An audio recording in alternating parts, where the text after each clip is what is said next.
Hi friends, ఎంతో ప్రసిద్ధిగాంచిన మరిడమ్మ అమ్మవారి టెంపుల్ని దర్శించుకుందామని వచ్చామండి. ఈ టెంపుల్ వచ్చి కాకినాడ జిల్లాలోని పెద్దాపురంలో ఉంటుంది. యాక్చువల్గా ఆషాఢ మాసంలో ఈ టెంపుల్ చాలా రద్దీగా ఉంటుందన్నమాట. ఈ చుట్టుపక్కల గ్రామాల వారందరూ వచ్చి అమ్మవారిని దర్శించుకుంటూ ఉంటారు. మేము వెళ్ళిన రోజునే గుడి ప్రాంగణంలో ఉన్న స్టేజ్ పైన నృత్యాంజలి గ్రూప్ ఆఫ్ ఇన్స్టిట్యూట్ వారి నృత్య ప్రదర్శనశాల జరుగుతుంది.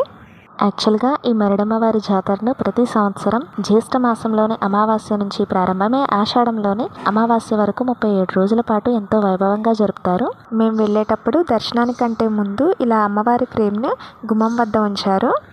చూడ్డానికి అమ్మవారు ఎంతో కళగా కన్నుల పండుగగా ఉన్నారు కదా. ఇక ఈ టెంపుల్ చరిత్ర వచ్చేటప్పటికి 17వ శతాబ్దంలో కానోజీ చెరువు గట్టున ఈ అమ్మవారు వెలిసారు.